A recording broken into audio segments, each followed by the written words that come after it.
Bienvenue aux émissions Coffre aux idées. Aujourd'hui, nous avons Carole, Makis, Maëlle et Emeline. Bienvenue. Merci. Aujourd'hui, nous allons vous parler d'un thème récurrent, l'unité. Sommes-nous unis? Pourquoi faut-il l'unité au sein de nos communautés? Pourquoi cette entente? Nous allons discuter et Maëlle va nous faire la prière d'introduction. Inclinons la tête. Notre Père Céleste, merci pour cette émission. Merci pour l'occasion que tu nous donnes d'apprendre à te connaître et à comprendre qu'est-ce que tu attends de nous pour l'avancement de ton évangile. Sois avec nous durant cette émission, te prends visiter pour ta gloire. Amen. Amen. Sommes-nous unis? Ça dépend. Qu'est-ce que l'unité? Voilà. Sommes-nous unis? Ça dépend du contexte, ça dépend dans quelles circonstances. Donc, ça dépend d'où aussi. Et puis, maintenant, s'il faut réfléchir, qu'est-ce que l'unité? Alors, je dirais que c'est une capacité à travailler dans un but commun, à être sur la même longueur d'onde. D'accord. Je rejoins. Alors, à quoi sert l'unité? La notion de l'unité est plus centrée vers les individus, c'est-à-dire, par exemple, au sein des entreprises, le patron ne peut pas travailler sans ses employés et les employés ne peuvent pas travailler sans le patron, puisque chacun a un rôle et c'est grâce à ce rôle-là, justement, quand on unit tous ces rôles-là, c'est grâce à cela que les entreprises fonctionnent au sein d'une société. Tout à fait, je rejoins ce que disait Emeline, puisque en fait l'unité c'est pour le bien commun, c'est-à-dire qu'on est ensemble, mais on a un même objectif. On a un but commun, je vais préciser, c'est-à-dire qu'on veut aller dans un même lieu, même si on va passer par différents moyens, mais on aura une seule destination. Je vais dire ça comme ça. Et en fait, ça correspond à ça, l'unité. Et souvent, malheureusement, on confond unité et uniformité. En fait, dans une société, on parlait de société, que ce soit une entreprise ou même dans la société de tous les jours, l'homme, c'est quoi? C'est pouvoir vivre ensemble. Donc, on peut être ensemble, et même dans une communauté, puisqu'on parle de notre église, nous sommes des personnes différentes. N'empêche que nous avons un but, c'est arriver au ciel. Maintenant, nous savons qu'il y aura différents moyens d'y arriver, mais l'objectif est là. On a une destination. L'unité, c'est ça. Tout à fait. L'unité, c'est l'élément qui va nous permettre d'avancer. Lorsqu'on regarde dans une famille, lorsque cette famille est unie, qu'est-ce qui se passe? Il y a l'épanouissement. L'épanouissement, quoi encore? Elle tend vers le bonheur. Elle tend vers le bonheur. Mais est-ce que le fait d'être unis, ça élimine les difficultés? Non. Et ni les différences. Non. Ni les différences. La différence est toujours là, présente. Et on a l'exemple, je dirais, suprême, c'est au niveau de la famille. Le plus souvent, nous n'avons pas décidé d'être là dans cette famille. Nous n'avons pas décidé, nous sommes là. Et maintenant que nous sommes là, il faut pouvoir se développer dans cette famille, avoir sa personnalité. Nous avons tous certains des frères, des sœurs, nous ne pensons pas de la même manière. Nous ne voyons pas les choses des fois de la même manière. Mais nous portons tous le même nom et nous sommes de la même famille. Et dans cette famille, nous devons quand même apprendre à cohabiter ensemble. Il y aura des difficultés et on va voir. Et il en est de même au sein de l'Église, qui est encore une plus grande famille, où vraiment les différences sont vraiment multiples. Alors, comment vous voyez cette unité au sein de l'Église? Alors, comme Emily vient de le dire tout à l'heure, il avait pris l'exemple d'une entreprise. Mais moi, je vais prendre exactement l'exemple d'une église. Dans l'église, il y a des différents membres. C'est normal. Nous sommes tous différents l'un de l'autre. Mais nous avons chacun un rôle à jouer à l'église. Nous avons chacun un don que Dieu nous a donné et nous devons tous mettre ce don au service de l'Église, pour le bien-être de l'Église. Et si chacun joue bien son rôle, si chacun prend sa responsabilité au sein de l'Église, ce serait intéressant. Amen. Amen. Je dis amen. Et c'est sûr qu'au départ, l'Église primitive, on voyait cette unité-là. Mais qu'est-ce qui unit, pensez-vous, les membres d'une Église? Ou qu'est-ce qui doit unir les membres d'une Église? L'amour de Christ. C'est l'amour de Christ, mais pour justement développer cet amour, il faut que chacun prenne conscience, pas que je ne vais pas mettre des conditions, puisque on risque de prendre ça comme des obligations, mais il y a quand même des bases à avoir. C'est-à-dire que si chacun a compris pourquoi Dieu est mort pour nous sur la croix, si chacun comprend qu'il faut cultiver le fruit de l'esprit, si chacun comprend aussi qu'il faut avoir ce qu'on appelle l'humilité, la sagesse et tout ce qui s'ensuit, on arrive justement à avoir une unité. Puisque, comme il disait, les dons et les talents, chacun est différent. C'est-à-dire qu'on a besoin de tout le monde. C'est-à-dire que la musique, par exemple, les musiciens ne peuvent pas fonctionner chantent, c'est comme ça qu'on appelle ça, les chantes, et les chantes ne peuvent pas fonctionner sans les musiciens. C'est-à-dire aussi, par exemple, au niveau de l'accueil, on a besoin aussi, puisqu'il n'y a pas que dans une église, il y a plusieurs personnes qui viennent, on a besoin de mettre tout le monde à l'aise. Et bien, il y a des gens qui ont un don pour l'accueil, il y a de ceux qui ont un don pour le ministère de l'enfant. Enfin, il y a plusieurs, et comme il dit, si chacun prenait le temps justement d'avoir, je ne sais pas comment ça, mais entre guillemets, de respecter le don de l'autre. Parce que le plus souvent, on a toujours tendance à dire qu'il y a un don qui est plus élevé que l'autre. Alors que non, il n'y a pas de don qui sont parce que le plus souvent, on se dit, ah, mais c'est la musique, c'est chanter, c'est ce qui est mieux. Alors que non, il y a parfois, ce qu'on ne voit pas, hein, il y a des gens, ceux qui nettoient l'église. Mais justement, c'est quelque chose aussi qui est très, très bien parce que si, je ne sais pas, si tout le monde allait, il y a des déchets partout, on ne sait pas.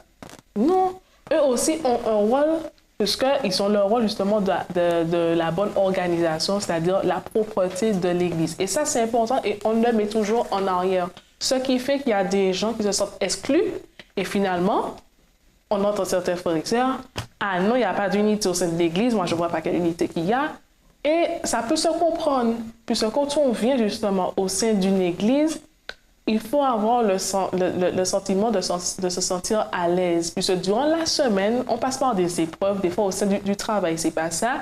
Et quand on vient au sein de l'Église, on a envie de sentir cette fraternité, comme dans le psaume 133, c'est ça? Oui. Le psaume, voilà. Comme dans le psaume 133, verset 1. Je pourrais passer par « Voici qu'il est doux ».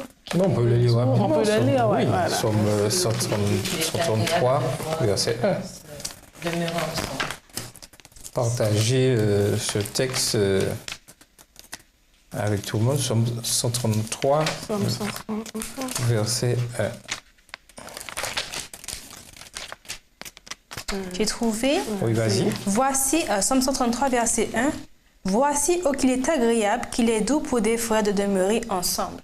Tout à fait, c'est quelque chose de formidable. Là. Mais lorsque nous sommes arrivés à l'Église, nous sommes arrivés pourquoi? Et comment? Nous sommes arrivés parce que nous avons fait alliance avec Dieu. Nous sommes arrivés à l'Église aussi parce que nous nous retrouvons dans une communauté qui partage les mêmes valeurs que nous. Ça, c'est important aussi. Puisqu'on ne peut pas s'unir à des gens qui n'ont pas les mêmes principes que nous, les mêmes prérogatives, les mêmes objectifs. Ça, c'est important. Puisqu'on ne peut pas parler d'unité si déjà à la base, je parlais tout à l'heure de base, si à la base on n'est pas d'accord sur le minimum, on ne pourra pas avoir le maximum, c'est clair. Et en fait, souvent aussi, je pense qu'à l'Église, quand on entend des remarques qu'il n'y a pas d'amour, il n'y a pas d'unité, etc., c'est que ces personnes même, on peut se poser la question sur l'objectif de leur présence dans la communauté. Puisque, comme disait Macky tout à l'heure, si chacun prend son rôle à cœur, il n'y aura pas de problème. Est-ce qu'on imagine si on fait un gâteau, que les œufs se disent « Ah non, moi j'ai pas envie d'être battu », que la farine se fasse la malle, que le sucre décide de ne pas sucrer le gâteau, qu'est-ce que ça ferait? Non, est-ce que... Et en plus, Oui, et en plus lorsqu'on regarde l'exemple que tu donnes là, lorsqu'on les prend ces éléments à part, les œufs crus ont-ils un bon goût? Non, ça La farine a-t-elle un bon goût? Le sucre, c'est lui le pire sucre, mais c'est lui qui... Tu vois, les autres éléments ont-ils un bon goût? Mais mélangés ensemble, Oui, c'est ça. malaxés ensemble, C'est intéressant. Ça donne du on mange, Ça ça donne donne du goût. Mais ta question était, qu'est-ce qui fait que l'œuf, la farine et la levure ont envie de se mettre ensemble pour faire un gâteau? Donc, c'est... je pourrais imaginer que c'est le but de faire plaisir à mes papilles, que ces messieurs et mesdames ont décidé de se mettre ensemble pour. Et c'est ce que nous dit, nous, en tant que membres qui décidons, pourquoi intégrons-nous l'Église? Nous avons rencontré Christ et nous avons décidé, nous avons compris que par sa grâce, il faut que d'autres sachent que cette grâce existe. Et c'est ça qui fait que j'ai intégré un ensemble d'individus qui sont poussés par cette même volonté de servir Christ et d'être élevés vers cette vie éternelle. Car l'amour du Christ nous presse. Tout à fait. Donc, l'objectif premier, c'est de comprendre. L'objectif premier, je reviens, excuse-moi. Vas-y. L'objectif premier, ce n'est pas de servir au premier bon, c'est d'abord j'ai rencontré Christ et après, parce que j'ai rencontré Christ, que c'est dit, je mets au service. les talents qu'il m'a permis de comprendre, de trouver, à son service. Donc, il est important que nous puissions comprendre que si je suis à l'église aujourd'hui, c'est pour Christ. L'évangélisation que j'ai reçue, l'évangile, c'est l'évangile de Christ. Et ça, ceci doit être intégré par tout mon être. Et maintenant, quoi qu'il arrive, puisque je suis là pour Christ, quoi qu'il arrive, puisque je devrais subir des épreuves et il y aura des difficultés, et dans l'église, c'est un mélange de tout le monde. Quoi qu'il arrive sur ma personne, je ne devrais pas me sentir vexé, je ne devrais pas me sentir blessé, puisque je suis là pour Christ. Oui, Maëlle. Et en fait, ce qui nous permettra, comme dans tout groupe, de faire face aux différences, c'est le but. Tu es dans une entreprise, le but, c'est faire de l'argent. Alors, quel que soit le moyen dont tu vas le faire, celui-là est doué en informatique, d'autres est doué dans la papasserie ou celui-là pour diriger, l'autre est pour l'exécution. L'important, c'est qu'à la fin du mois, nous ayons tous un résultat quantitatif qui fasse que nous ayons reçu un salaire. Pareil pour l'Église. Le but, c'est de permettre au maximum de personnes de connaître le Christ que l'on a rencontré. Peu importe si l'autre va passer par le chant, ou l'autre va passer par le service du diaconat, ou l'autre va passer par la sono, l'important, c'est que le message soit fait. Donc, en fait, pour réunir cette différence qui fait que chaque personne en est ce qu'on est, c'est le but qu'on en a. Et peu importe la façon dont on va procéder. Quand on a un objectif commun, enfin, c'est parce que ce qui compte le plus, c'est que le but soit réalisé et que le comment du pourquoi, ça, c'est pas important. Oui, Voilà. et c'est ça. Le but, c'est... Qu'est-ce que Jésus a dit quand il est parti dans Matthieu 28 ? Allez, faites de toutes Les nations des disciples, les baptisant au nom du Père, du Fils et du Saint-Esprit. enseignez-leur, observez tout ce que je... Alors, Voilà. moi, je veux dire quelque chose. C'est bien de savoir le but, puisque je pense qu'on n'a pas non plus à rabâcher au terme qu'il faut connaître. Je pense que tout le monde connaît le but. Maintenant, c'est de savoir par quelle étape passer. Parce que le plus souvent, on se dit on connaît le but, mais on fait n'importe quoi. On se dit, bon, comme il y a un but, depuis qu'on arrive n'importe comment, c'est pas grave, on arrive au but. Moi, je ne dis pas ça comme ça parce que il y a trop de personnes qui pensent que, par exemple, oui, on fait une prédication, un effort pour baptiser combien de personnes et puis voilà, c'est terminé. Pour moi, c'est pas comme ça. Il faut aussi le faire avec une sincérité de cœur. C'est bien d'accéder au but, mais c'est bien de le faire avec de la considération, puisqu'il faut considérer aussi les dons de chacun. Si c'est pour se dire, bon, comment c'est faire ci, bon, on la laisse faire ça, de toute façon, voilà. Tandis que si vraiment, parce qu'il ne faut pas oublier que Dieu sonde nos pensées. Le plus souvent, on peut faire semblant d'être, c'est-à-dire que pour terminer avec ça, je fais la tâche, voilà. Il faut penser que Dieu sonde nos pensées. si on prend en considération ça, on dit, mais c'est vrai, peut-être que cette sœur-là, peut-être que c'est vrai que j'aime pas trop cette manière, mais Dieu lui a donné quelque chose quand même si qu'elle a ses petits défauts, c'est pas grave, mais je vois que Dieu lui a donné quelque chose, là, effectivement. Il faut que moi, je puisse changer, je puisse me... Parce que le plus souvent, on a tendance à voir l'autre et on ne se voit pas. On se dit, mais oui, effectivement, je peux mettre mon don avec quelque chose comme ça. Parce que le plus souvent, on se dit, on fait, et c'est pas dans la sincérité. Voilà. Donc toi, tu dis plutôt que c'est plutôt le travail en équipe qui fait... Enfin, en clair, c'est le travail en équipe qui fera avancer l'affaire. Oui, c'est-à-dire c'est bien d'avoir un but en commun, parce que ça, c'est très important. Mais pour mettre ce but en commun, par quelle étape je passe et par quel état d'esprit?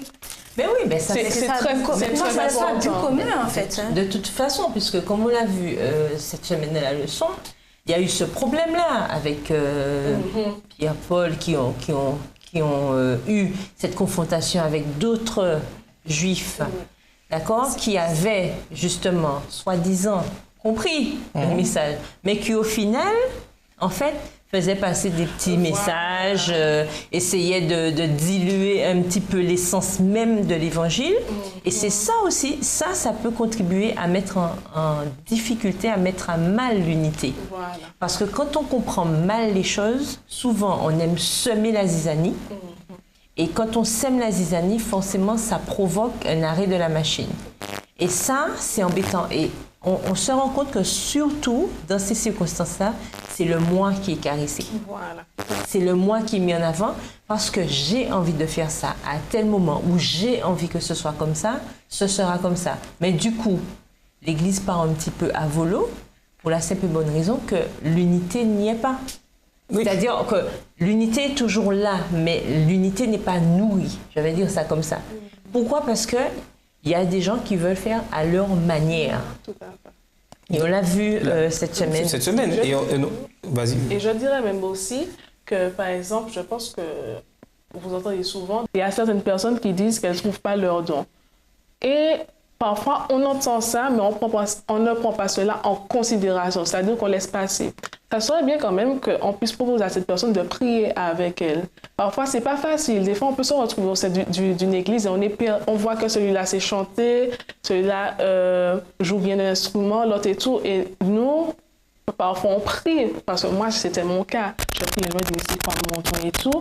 Et finalement, il y a d'autres personnes qui ont prié avec moi et j'ai pu trouver. En fait, j'ai prié individuellement, mais aussi la prière en groupe. Donc, cette forme-là peut aussi solidifier cette unité. C'est-à-dire que je prends en considération, je vois que l'autre est en difficulté, il veut vraiment savoir quel est son don ou son talent, et je prends en considération, je lui dis, tu sais, on va faire des séances de prière et tout. Et cette personne-là sent justement qu'il y a cette unité. Pour aller dans le sens de ce que tu disais. Je pense aussi qu'il faut que quand on arrive à l'église, il faut se mettre en action. Puisque c'est un mouvement. On dit tout le temps que nous rentrons dans un mouvement. Mais si je rentre dans un mouvement, je dois me mettre en mouvement. C'est-à-dire que quand je rentre, si je participe à un marathon, d'accord, je cours jusqu'au bout. Il n'est pas question de rester sur le bord de la route et de dire que les coureurs sont passés sur moi et ne m'ont pas aidé. C'est un marathon. Mais moi, je prends donc, mon exemple. Il faut... Je sais, moi, je dois au travail, au travail missionnaire, je précise. Et je n'arrivais pas à voir parce que peut-être que parfois, on veut tellement trouver et on est... Alors que c'était sous mes yeux. Et justement, il y a des amis, ils ont prié avec moi et c'est là que j'ai pu voir que ce que je faisais, justement, au fur et à mesure, c'était ça mon don. Mais ça ne veut pas dire que parfois, quelqu'un qui demande « je ne connais pas mon don » ne travaille pas. Parfois, elle cherche un petit peu, elle fait ça et c'est en priant, il y a là cet esprit, cet esprit-là pour nous guider. Ils ont dit, mais oui, mais voilà, c'est ça. Et parfois, c'est quelqu'un qui vient te dire, ou même les enfants, moi, parce que moi, c'est les enfants qui viennent te dire, Tati, j'ai bien aimé ça, c'était bien. Et tu sens comme si que ça te dit, tu sais, voilà, c'est ça ton truc. Et c'est pas, quand la personne vient te dire ça, c'est pas pour te vanter, mais tu as un soulagement. Tu te dis, enfin Seigneur, j'ai trouvé le don pour ta gloire. Et à ce moment-là, tu es vraiment... Je ne sais pas comment dire ça, mais voilà. C'est comme ça que moi, j'ai trouvé mon don. Donc, ça m'a rempli, ça m'a rendu... Donc, c'est à l'exhortation de l'Église. Alors, moi, si on me demande quel est mon don à l'Église, je ne sais pas. Je sais pas. Si toi, on te pose la question. Je sais pas quel est mon don. Mais est-ce que tu es frustré par rapport à ça? Par contre, je n'ai aucun problème avec ça. Mais le plus important, c'est la volonté de servir. C'est tout. J'ai la volonté de servir. On m'appelle à faire telle ou telle chose, je suis prêt. À présent, je suis moniteur. Je travaille dans la sonorisation. Je travaille dans la vidéographie. Moi, c'est ça.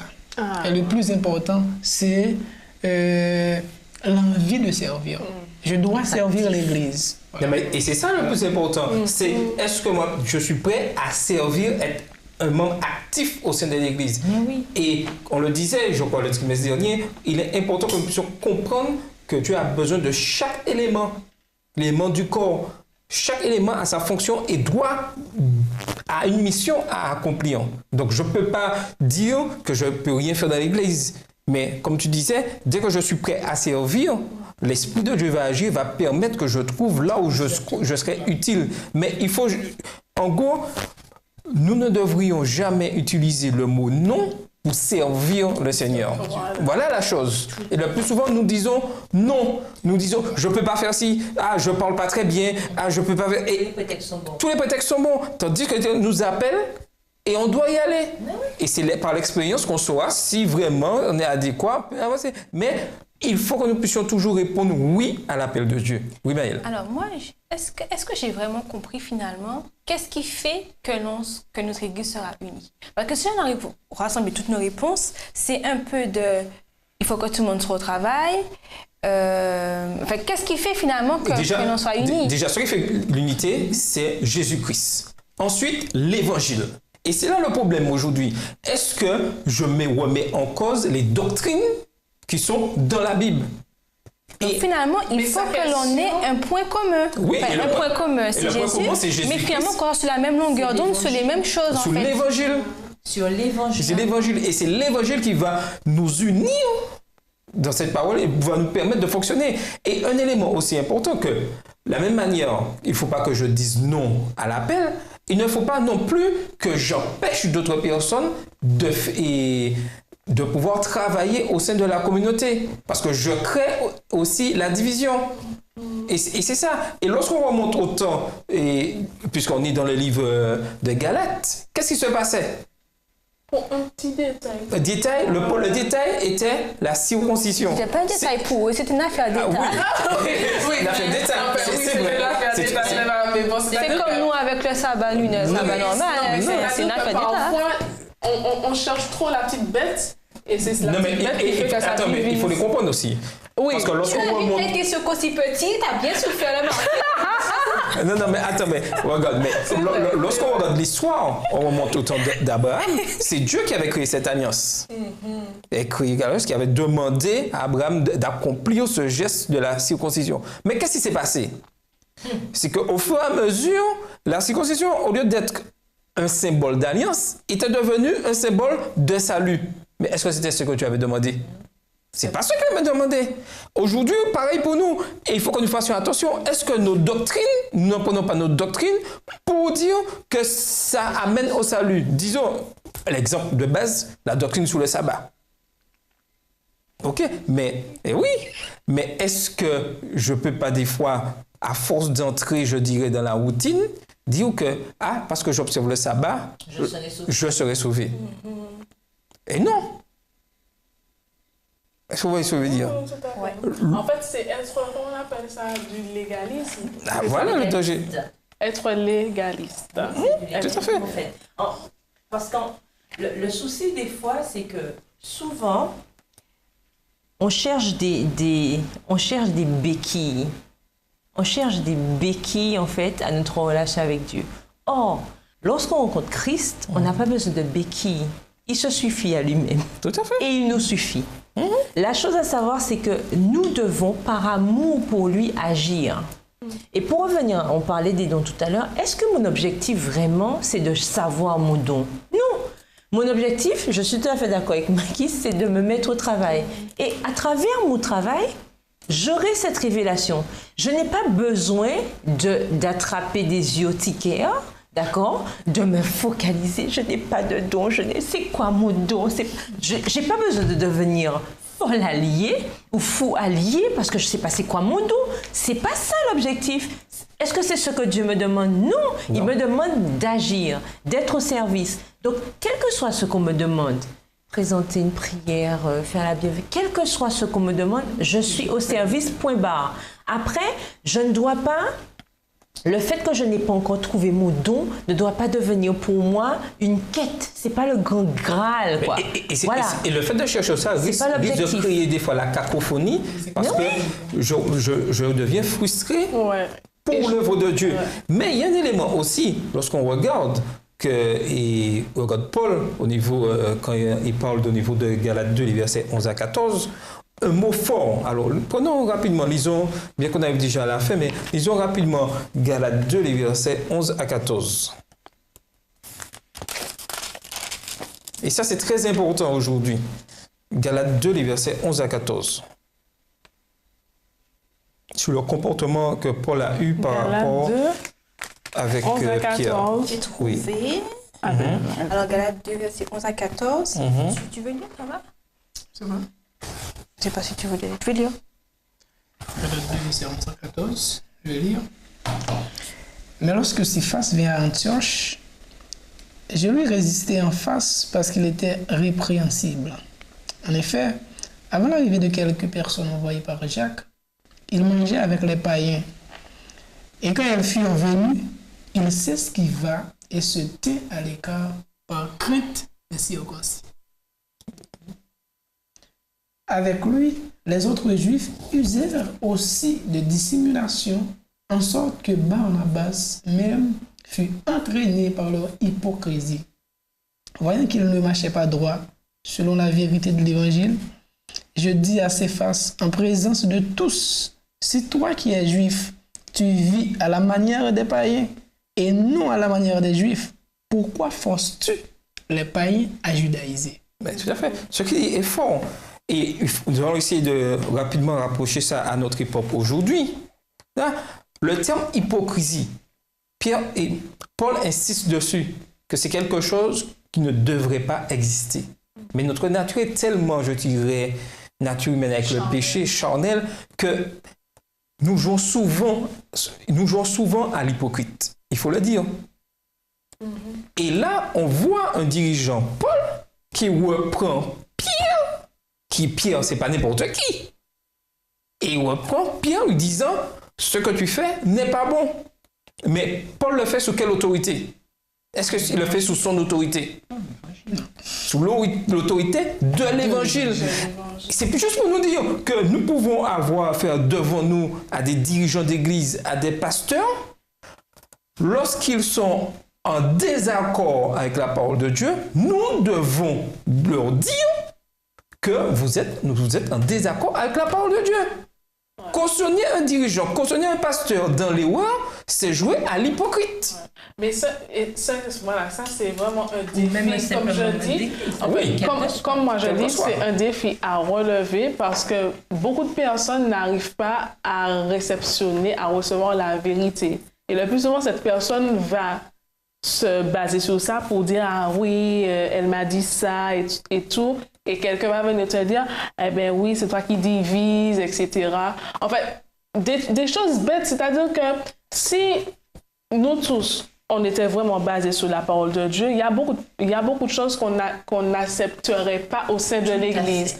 Et quand on accepte, parfois on voit que c'est pas bien, mais on se dit, bon, sous prétexte que le frère et la sœur ne vont pas bien réceptionner ce qu'on va dire. Non, si on a une relation intime, je dis bien intime avec Dieu, si on prie et qu'on voit que c'est pas bien, selon ce que Dieu va nous dire, son Saint-Esprit, on peut aller vers cette personne comme Paul dit, comme Paul a dit à Pierre, ben, ce que tu fais, ma soeur ou mon frère, ce n'est pas bien. Mais le plus souvent, on ne dit pas ça et puis on fait comme si on est dans un amour fraternel, tellement fraternel, alors plus on a comme des sardines, alors que c'est pas ça du tout.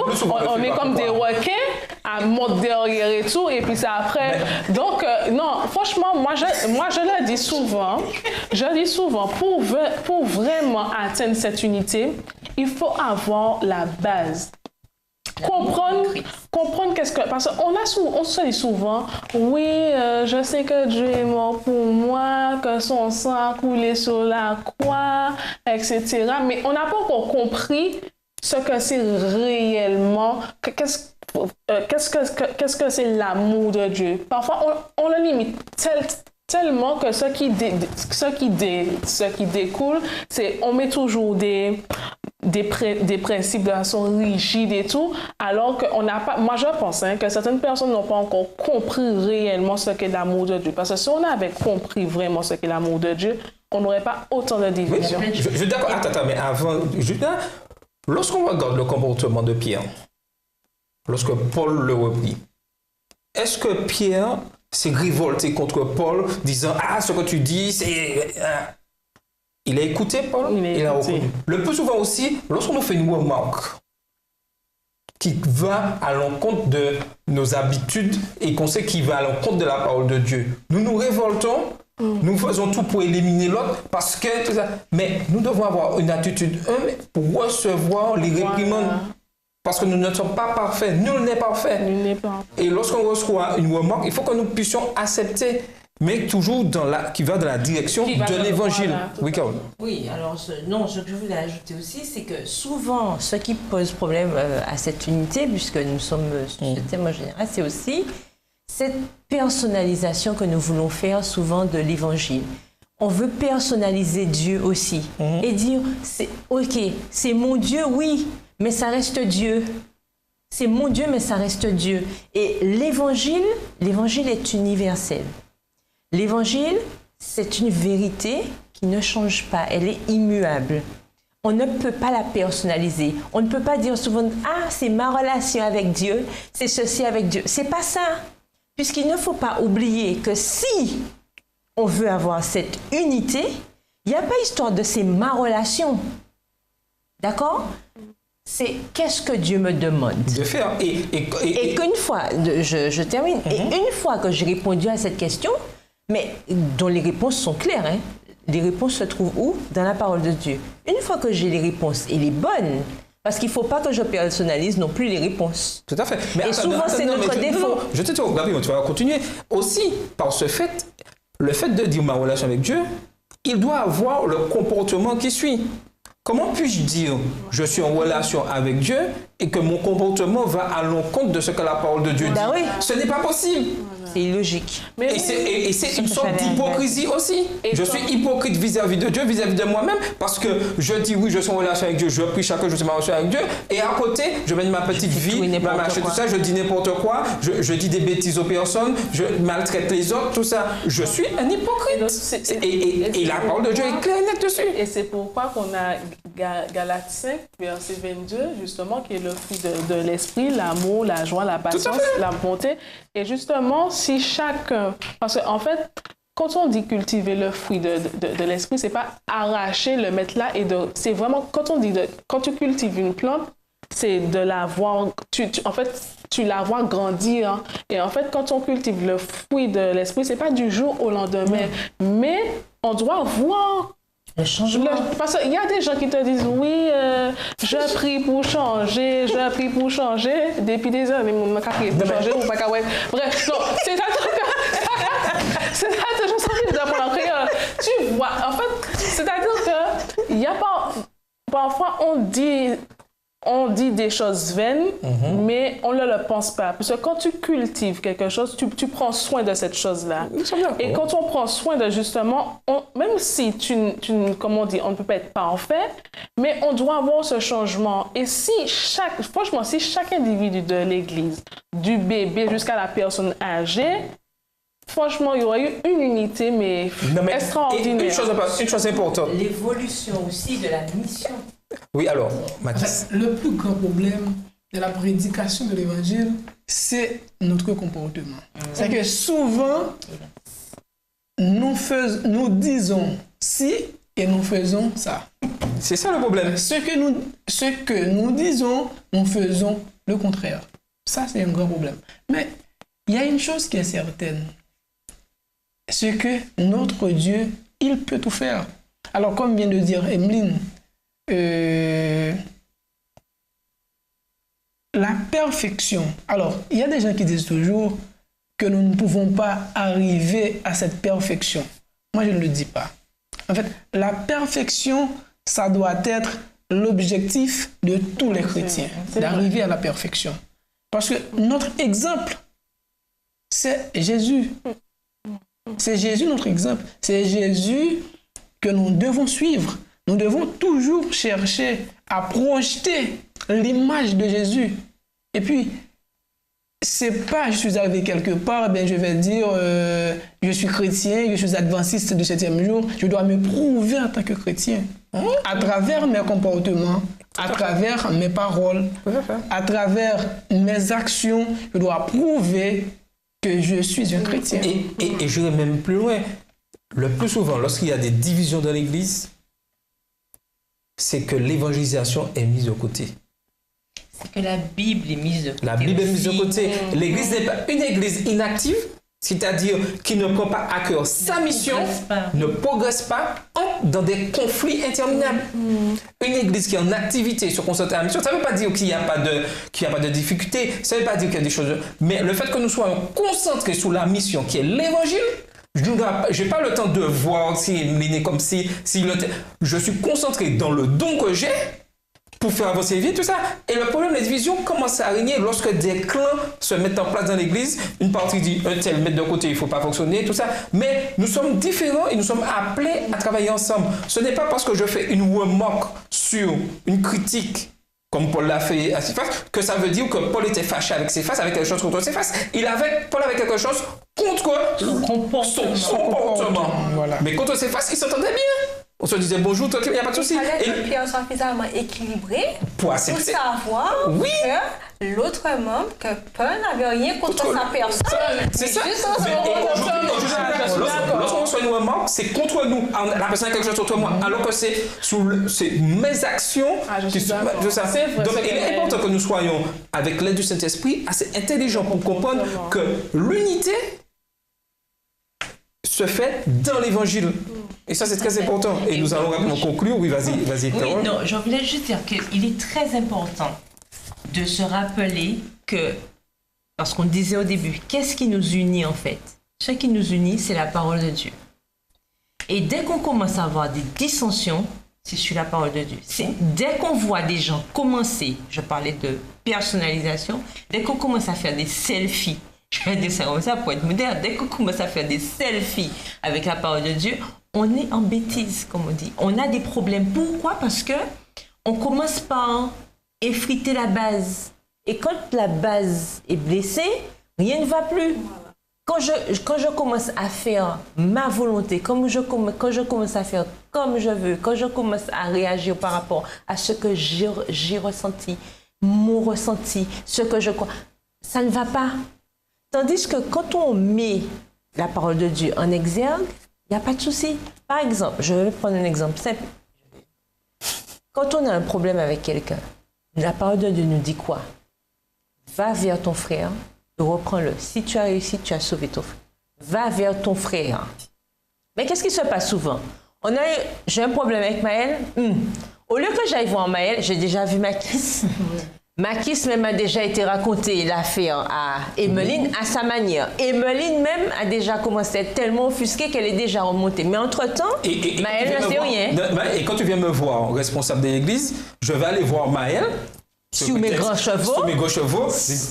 Sans avoir dit à Emeline, as-tu été voir Maëlle ou as-tu assisté à machin? As-tu recommandé à ton frère d'aller? Voilà le problème. Et qu'est-ce qui se passe? Catastrophe. Dissension. Et c'est bien là le problème. Et cet exemple qu'on a eu avec Céphas et Paul cette semaine, mais c'est marquant puisqu'on voit que Paul a vu Pierre, même s'il a vu devant tout le monde, mais il lui a parlé directement. Et ça, c'est important. C'est important. Mais c'est que... Devant tout le monde. Non, mais il fallait manquer le coup. Il fallait manquer le coup, là. C'est que l'action était là, il fallait manquer le coup. Mais ceci étant dit... Mais quand même, pour nos chers téléspectateurs, il y a des situations où il faut prendre la personne en tête à tête. Pas en face à face. Non, mais tous les gens en face à face. C'est pas ça, comme Pierre a fait. Parce qu'il y a des gens qui prennent parfois, il faut faire très attention, parce qu'il y a des gens qui prennent la Bible mot à mot, et puis ils se disent comme Paul, et puis on va en face à face. Non, mais tu dois prendre donc c'est très important.